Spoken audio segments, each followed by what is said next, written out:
Ooh, your home sale's moving forward, and then one test turns into a $30,000 problem overnight. Here's what most Newtown sellers think: the system works. We've never had an issue. That doesn't matter because passing a septic inspection today is not about whether it actually works. It's about whether it passes the test. And the test is aggressive. They're not just checking if things drain, they're simulating full usage, high water volume, saturation, stress on the system. And that's where older systems fail.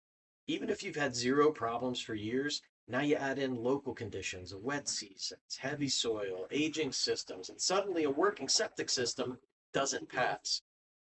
Now your deal's in trouble because once it fails, buyers panic, negotiations shift instantly, and you're looking at replacement quotes, not repairs. Replacement, which can easily run $20,000 to $30,000, sometimes more. And here's where it gets worse. You're already under contract. You're on a timeline, and now you're dealing with permits, contractors, delays. Well, the buyer is just sitting there deciding if they want to even continue or if they would just like a discount.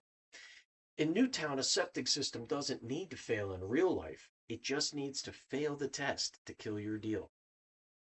Head over to newtownpahomes.com.